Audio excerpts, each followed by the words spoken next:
နော်လေးတို့အားလုံးမင်္ဂလာပါ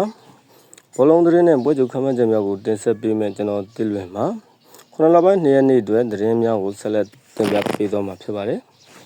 အီတလီထိပ်သီးကလပ်ဂျူဗန်တက်တင်ဟာမန်ယူတင်နဲ့ထိုင်မကျဖြစ်နေတဲ့ဆန်ချိုကစားသမား3အောင်နဲ့အလဲထက်ပြုလုပ်ဖို့ဆန္ဒရှိနေတယ်လို့သတင်းတရမှာဖော်ပြထားပါတယ်ဆန်ချိုဟာနီးပြတန်းလက်ထက်ကလေးကအဆင်မပြေဖြစ်နေခဲ့တာကြောင့်ဒေါ်မွန်ချဲစီတင်းနေထံမှာ9နဲ့ကစားခဲ့ရတာပါဒါပေမဲ့အဲ့ဒီနှစ်တင်းစလုံးကတော့ဆန်ချိုပြီးသက်ခေါ်ဖို့လိုလားမှုမရှိပါဘူးဂျူဗန်နဲ့အနေနဲ့ဆန်ချိုတဲ့ပြောင်းရွှေ့ခြင်းမှာပြဿနာမရှိပေမဲ့လက်ရှိမန်ယူမှာရရှိနေတဲ့တပတ်လောက်ခပေါင်း2သိန်းခွဲကိုတော့ပေးဖို့စံစားမရှိဖြစ်နေရလို့အဲ့ဒီသတင်းမှာဆက်လက်ဖော်ပြထားပါတယ်ကလပ်ကမ္ဘာဖလားပြိုင်ပွဲမှာခြေစွမ်းပြနေတဲ့ရီရဲကစားသမား22နှစ်ရွယ်လူငယ်တိုက်စမှုကာစီယာဂျူဗန်တက်တင်းကိုဝန်းစီနဲ့နိုင်ရခဲ့တဲ့ကလပ်ကမ္ဘာဖလားပြိုင်ပွဲ16တင်းစစ်မှာသူ့ရဲ့ခြေစွမ်းကောင်းတွေကိုထပ်မံပြသနိုင်ခဲ့ပါတယ်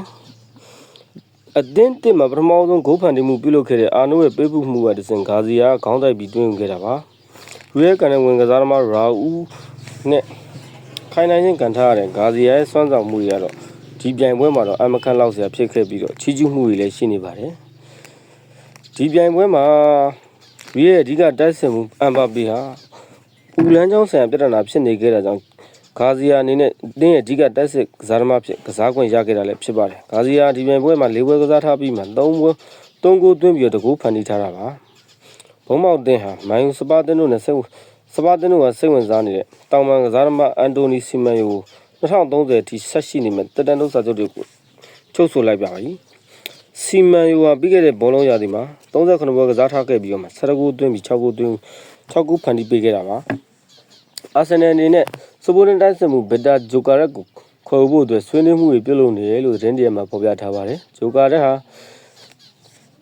ယူရိုတန်း100နဲ့ထောက်ခွင့်ရှိမဲ့စာချုပ်ရှိနေရဆိုပေမဲ့အာဆင်နယ်ကယူရိုတန်း60နဲ့အပိုစုကြီး10တန်းပေးပြီးခေါ်ဖို့အတွက်မျှော်လင့်နေပါတယ်။စပိုတင်ဥက္ခရာဘာရန်တက်ကတော့ဂျိုကာရက်ကိုထောက်ခွင့်ပြုတန်ကြီးတိုင်တောင်းဆိုမှာမဟုတ်ပေမဲ့ဒီတောင်းဆိုထားတဲ့ယူရိုတန်း80လောက်နဲ့တော့ရောင်းချဖို့